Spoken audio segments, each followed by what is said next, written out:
महिला बस बाहर सब्जी खरीदने जाना चाहती थी, लेकिन जैसे ही उसने दरवाजा खोला वह डर के मारे देखती है कि दरवाजे के सामने एक विशाल काली दीवार खड़ी है। पति पत्नी यह देखकर तुरंत हैरान रह गए। उन्हें बिल्कुल भी समझ नहीं आया कि पिछली रात क्या हुआ था। यह काली दीवार कहां से आई। शुरू में दोनों ने सोचा कि यह किसी की शरारत है, लेकिन जब वे खिड़की से बाहर जाने की तैयारी कर रहे थे तो उन्होंने डर के मारे देखा कि सभी निकास रहस्यमय काली दीवार से बंद हो चुके हैं। इतना ही नहीं, यह ईंट की दीवार विशेष सामग्री से बनी है। निक चाहे जितना भी कोशिश करे, यह काली दीवार हिलती तक नहीं। यह दृश्य देखकर पत्नी लिसा ने तुरंत पुलिस को बुलाने का सोचा, लेकिन अजीब बात यह थी कि इस समय दोनों के फोन पर कोई सिग्नल नहीं आ रहा था। हेलो।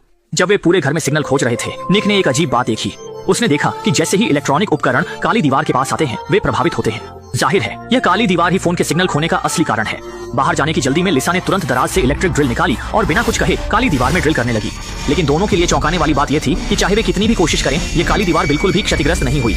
अविश्वासी दंपति ने बारी बारी से ड्रिल की, लेकिन भले ही ड्रिल बिट से चिंगारियां निकलने लगी, यह काली दीवार फिर भी पूरी तरह से सुरक्षित रही। मजबूर होकर उन्होंने ड्रिल के पास की दीवार को ड्रिल किया, लेकिन परिणाम ने उन्हें निराश कर दिया। उनकी दीवार के बाहरी हिस्से को पूरी तरह से रहस्यमयी काली दीवार ने घेर लिया था। दोनों यह देखकर तुरंत हैरान रह गए। इतनी बड़ी मात्रा में काम एक रात में कैसे पूरा हुआ। लेकिन इसी समय पड़ोसी के घर से आवाज आई, जिससे दोनों को उम्मीद की किरण नजर आई। आवाज सुनने का मतलब था कि यह दीवार काले ईंटों से बंद नहीं हुई थी। जैसा कि उम्मीद थी, इलेक्ट्रिक ड्रिल के नीचे उन्होंने जल्दी से इस दीवार को तोड़ दिया और पड़ोसी दंपति से मिल गए। थोड़ी बातचीत के बाद उन्हें पता चला कि वे भी काली दीवार से घर में फंसे हुए थे। कोई नहीं समझ पा रहा था कि यह काली दीवार कहां से आई और इसके पीछे असली मकसद क्या था। और भी बुरी बात यह थी कि समय के साथ घर की पानी की आपूर्ति भी बंद हो गई थी, और पानी की आपूर्ति खोने का मतलब ये था कि वे जल्द ही प्यास से मर जाएंगे। यह स्थिति देखकर निक गुस्से से भर गया और उसने फोन उठाकर काली दीवार पर फेंक दिया। लेकिन इस हरकत से उसे एक नई खोज हुई। टूटे हुए फोन के पुर्जे काली दीवार पर चिपक गए। क्या यह काली ईंटें चुंबक से बनी हैं? अपने विचार की पुष्टि करने के लिए उसने तुरंत बड़ी मात्रा में लोहे की वस्तुएं निकाली और पूरी काली दीवार पर समान रूप से फैला दी। थोड़ी कोशिश के बाद उसने पाया कि काली दीवार में वास्तव में एक रहस्य छिपा था, और वह यह था कि काली दीवार की चुंबकीय शक्ति अलग अलग थी। शायद काली दीवार का रहस्य इन 4 सबसे मजबूत चुंबकीय बिंदुओं में छिपा था। लेकिन जैसे ही दोनों सोच रहे थे, दीवार पर लोहे की वस्तुएं अचानक हिलने लगीं। शुक्र है कि निक ने तेजी से प्रतिक्रिया दी और समय पर अपनी पत्नी को चोट से बचा लिया, लेकिन दुर्भाग्य से उसकी पीठ पर लौटे हुए लोहे के टुकड़े से चोट लग गई। मजबूरी में उसने पहले अपनी पत्नी से अपने घाव को बांधने के लिए कहा। थोड़ी देर आराम करने के बाद दोनों ने पड़ोसी के घर की ओर जाने वाले छेद को बड़ा करना शुरू किया।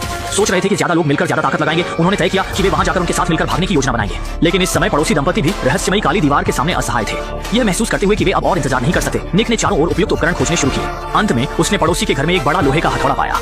उसने काली दीवार पर मारना शुरू किया, लेकिन उसके हाथ सुन्न हो गए और सामने की काली दीवार फिर भी हिली नहीं। जाहिर है यह काली दीवार इतनी मजबूत थी कि वे कल्पना भी नहीं कर सकते थे। अब बल प्रयोग करना बेकार था। इस समय वास्तुकार लिसा को अचानक कुछ याद आया। असल में इससे पहले उसने पता लगाया था कि यह अपार्टमेंट 1997 में बनाया गया था और द्वितीय विश्व युद्ध के दौरान इसके नीचे एक बंकर बनाया गया था जो मेट्रो सिस्टम से जुड़ा था। इसलिए लिसा को यकीन था कि अगर वे नीचे की ओर खुदाई करते रहेंगे तो वे निश्चित रूप से बंकर तक पहुंच जाएंगे और वहां से बाहर निकल जाएंगे। इस उपाय को कारगर समझते हुए इस समय वे पानी और भोजन से वंचित हो चुके हैं। अगर वे समय पर बाहर नहीं निकले